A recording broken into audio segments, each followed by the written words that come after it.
You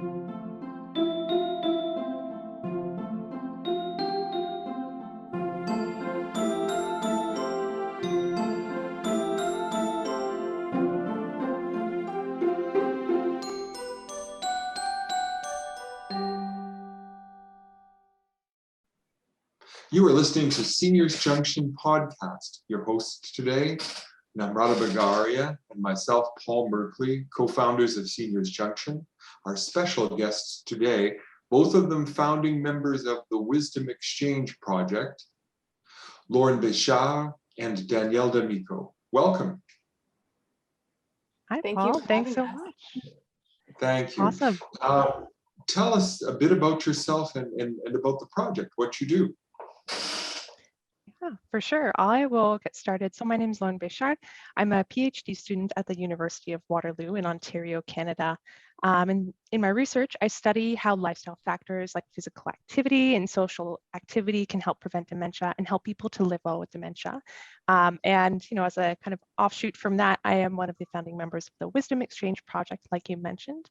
And so what we do is we're an initiative that uses intergenerational partnerships to help address social isolation among older adults. Thank you. Danielle? Yeah, so my name is Danielle D'Amico. I am just finishing my second year of my PhD in psychology at Ryerson University. And my research focuses on the effects of chronic stress throughout the lifespan on cognitive function and aging, and the different lifestyle or modifiable factors that can buffer the effects of stress across the lifespan, one of which being social engagement. And I'm also a founding member of the Wisdom Exchange Project, or WEP, as we like to call it. That's awesome. It's fun always to meet fellow doctoral students, and it's just going to be a rich conversation, I know, ahead in time. So my question to you is that in the project that you do, can you first tell us a little more about what this Wisdom Exchange Project is? And more so, did you find senior isolation while working? And if so, what were the pain points? So the Wisdom Exchange Project is an intergenerational exchange project, as we like to call it. So what we do is we match up graduate students in all sorts of various fields in Ontario and Quebec to older adults living in the community in Ontario and Quebec. And we match them based on similar interests, hobbies, language, etc. And we kind of just introduce them and let the conversation take over from there, and let them sort of form their own friendships and connections and relationships. And I guess the premise of it when we first, were deciding how the program was going to run is that, isolation in seniors is very common, as we know, but also the pandemic just totally exacerbated that across the lifespan, though, not just in older adults. So we thought, okay, this would be a perfect opportunity to, facilitate social engagement across generations. Mm-hmm. Yeah, I mean, like social isolation is something that we've all experienced so much during the pandemic, young and old alike. And I think that if there's anything that we've universally learned during this pandemic, it's that social isolation is a serious problem.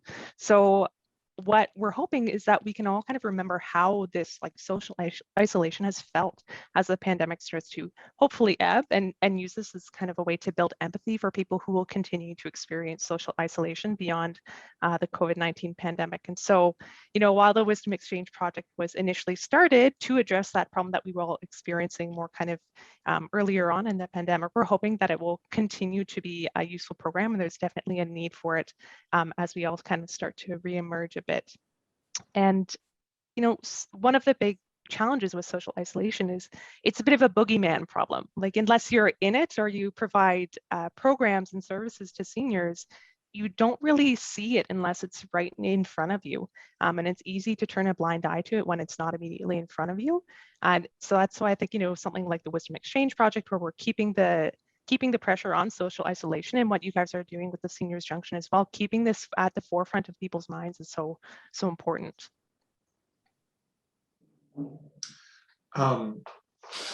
So I guess two-part question. What is your vision for tackling this problem of social isolation in seniors? And I'm very curious to know about the title of the project. I think there must be some idea behind it that you haven't quite said yet. Mhm. Yeah, so kind of a core vision for addressing the challenge of social isolation, coming back to the idea we talked about of, everyone has experienced this. We really believe that everyone has a right to be included, no matter your age or ability, and everyone has something of value to contribute and to gain from connecting with other people in social settings. So our vision of solving social isolation, or at least, part of the problem with the Wisdom Exchange Project, is to use this idea of mutually beneficial intergenerational relationships. So each party, young and old, has something valuable to contribute and to gain from that partnership. And so again, we're not a social or a clinical service. We simply match younger and older adults with each other based on their preferences and interests, and create space for them to build a friendship very organically and authentically with each other. And it's not anything super complex. It is really quite simple at its core. The idea of just you create space for people to connect and share something meaningful, and give people the opportunity to do that. But the wisdom word is very interesting, not super complex, but you use the word wisdom, and I'm interested in what you're thinking, because that has different connotations. Yeah, I think like when we were, coming up with a program, we didn't want it to be seen as something that, younger adults or the grad student volunteers were only giving something to the older adults and they were like needy or something. Like the older adult partners are intended to also give back to the younger generation and share their life experiences and their wisdom and their, what they've learned and whatnot, to also benefit the younger generations. And that's what we mean by wisdom and intergenerational exchange. Like it goes both ways. I think that's great. I would not want to be paired with someone who just thought, oh, I have to help this guy through his working on the internet. I'd like to think that there would be an exchange. Well, we do quite a bit of that at Seniors Junction. We do help Paul with his internet at times, and we learn a lot of technical stuff from him, a lot of wisdom on how do you make courses, get them accredited and stuff. So we are living examples of what you said. Of course, we didn't meet through your project, but we can speak to what you do from our own personal experiences, that it's a very enriching friendship. What's very interesting is I never thought I would have a diverse range of interests, like history of Canadian, lifestyle, or the European history, and a lot of things like I never thought I would be interested in. And knowing Paul, I've learned quite a lot. And of course, it turned out when I met him, I wasn't in academia as a career. Now I am. So I learned a lot of things, about how do you have a career in this. And I think Paul loves the Mumbai hustle, which he's kind of digging it. He, so he's learning how to hustle and sort of like he's agile, but in a different kind of startup. So it's fun. So given that you guys have such a great vision, which I really resonate with, and we also live by it, what were your challenges and what were the opportunities for you? Yeah, I think a key challenge that comes to mind is, and I think this is very common in any sort of program that wants to address social isolation, is it's kind of like a double-edged sword. I don't even know if that's the right metaphor, but when you're trying to reach the most isolated people, but the people that it's hard because the people that tend to sign up for these sorts of programs and initiatives are people that are already integrated in the community and already very engaged, which is great, like, no complaints. But, the purpose, or one of the main purposes, is to reach the most socially isolated people, but it's just so difficult to do that and find out where to go, how to reach them, not only how to reach them, but how to make it worth their while to actually sign up. So that's been something that's been a bit challenging on our end, but it just takes a little bit more effort to reach out into the community and build relationships on our end. Yeah, I would say that, one of the workarounds that we're trying is to connect with community organizations who are already in contact with socially isolated older adults or may have them kind of within their own networks already. So we don't have to go out and do that on our own. You kind of leverage networks that already exist. But yeah, ultimately, like Danielle was saying, how do you create a line of direct contact with socially isolated older adults? It's definitely a big challenge that needs addressing. And part of that, is a bigger problem of just having kind of the capability in infrastructure to connect with older adults. So does everyone have internet access? Does everyone have, email or phone set up?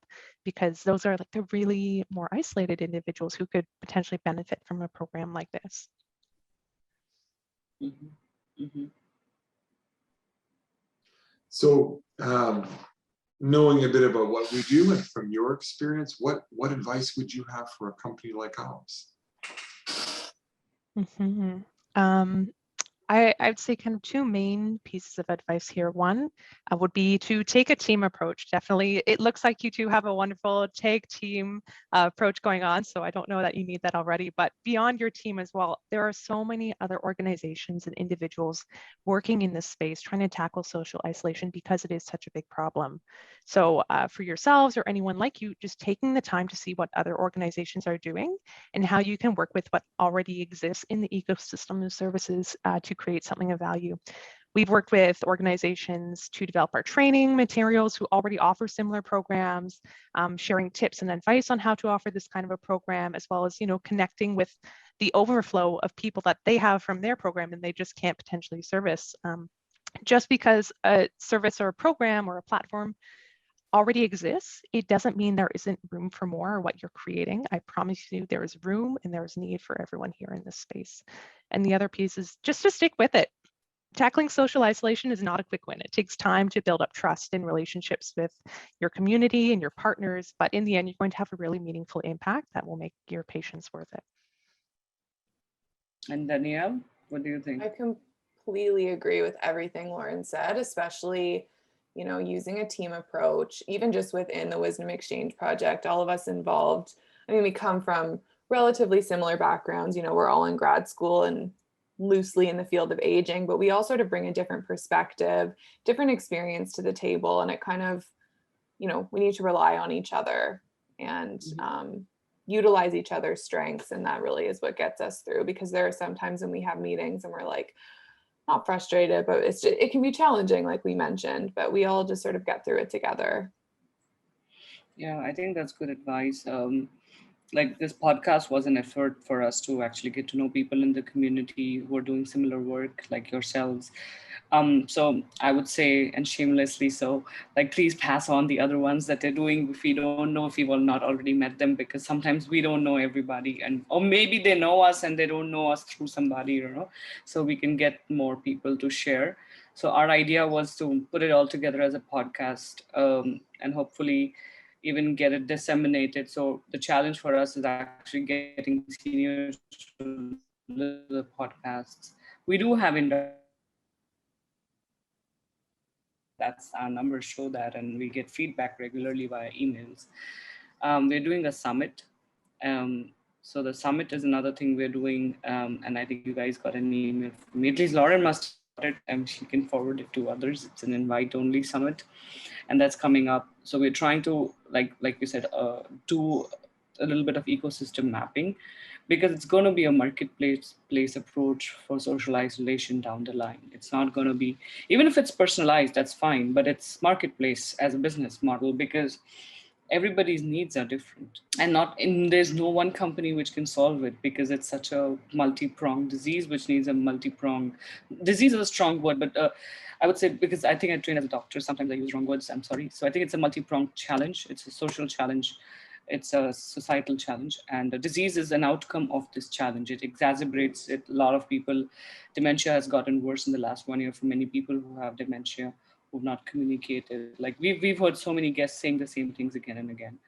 So given that, good advice, thank you. And if people want to find out or sign up and list themselves as one of the two sites, how do they find you and what's the process? So so you can go to our website at wisdomexchangeproject.com. or you can email us at wisdomexchangeproject@gmail.com. Awesome.